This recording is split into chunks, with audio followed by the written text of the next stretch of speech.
मैं रेगिस्तान हूँ। मैं धरती माँ का बिगड़ा हुआ नालायक बेटा हूँ। मेरे इन्हीं शरारतों के कारण मुझे हजारों सालों का वनवास श्राप के रूप में मिला है कि मैं सूर्य देवता की तपती धूप में तड़पूंगा।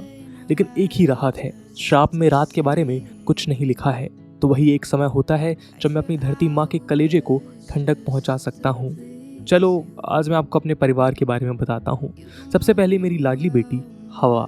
ये बहुत चुलबुली टाइप की है और बस हर समय घूमती ही रहती है। जब मैं एक जगह बोर हो जाता हूँ तो ये घुमाने ले जाती है। यही एक जरिया है मेरे अपने अन्य भाई बहनों से संपर्क रखने का। मेरे श्राप की वजह से ज़्यादा प्रॉब्लम्स मेरे बेटे भूजल को हुई। वह लगभग पूर्णतया सिकुड़ सा गया है। मेरी चचेरी बहन वर्षा जो मॉनसून पर चढ़ कर आती है और अपने भांजे का ख्याल रखने का प्रयास करती है, लेकिन श्राप के कारण उसका भी आना जाना कम सा हो गया है। लेकिन मेरा बेटा इस मरण छाया पर भी लोगों की हेल्प करने से दूर नहीं हटता। मेरी सबसे छोटी बेटी कैक्टस जैसे पेड़ पौधे अभी भी मेरी सेवा कर रहे हैं। उसने फैसला किया है कि वह कभी शादी नहीं करेगी और इस पूरे श्राप के समय के दौरान अपने पापा के साथ रहेगी। इसमें से कुछ मेरी बेटियां मेरे अंगरक्षक जैसी भी काम करती हैं।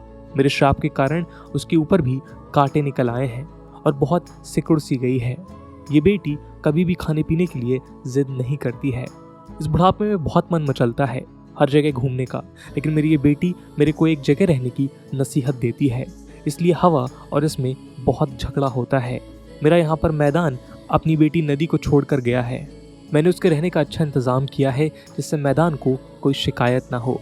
मेरा एक होनहार बेटा है ऊँट, जो मेरे यहाँ मनुष्य मेहमान रहते हैं उनकी देख रेख और मेहमान नवाजी का काम करता है।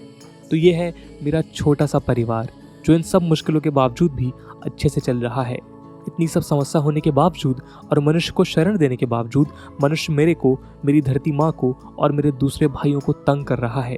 सबसे पहले तो ये मनुष्य मेरी अंगरक्षक बेटियों का बलात्कार करके जला रहा है। इसके कारण मेरी दूसरी बेटी हवा को गुस्सा आता है। इस टेंशन की वजह से मेरे को मोटापे की बीमारी भी बढ़ रही है।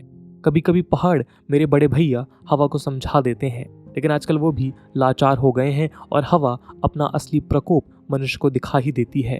मेरी ऐसी मोटापे की बीमारी के कारण मेरी बहन घास बहुत परेशान हो रही है। वह दिन ब दिन सिकुड़ रही है।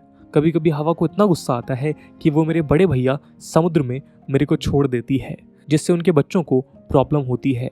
जब से मनुष्य को मेरे अंदर के खजाने का पता चला है, उसने अपनी पूरी सेना के साथ आक्रमण कर दिया है। मैं इतना लाचार हूँ कि कुछ नहीं कर पा रहा। मेरे कुछ एक्शन ना लेने की वजह से मेरे श्राप का लेवल बढ़ता ही जा रहा है, जिससे मेरे बेटा और बेटी घर में रहने लायक नहीं रहे हैं। इससे मेरी धरती माँ को असहनीय दर्द हो रहा है। ये मनुष्य इतना जल्लाद हो गया है कि इसके कारण मेरा परिवार ठंड से ठिठुर रहा है। कहीं वर्षा जो मेरी चचेरी बहन है वो तो आती नहीं, लेकिन आजकल जब आती है तो अपने भाई बाढ़ को ले आती है।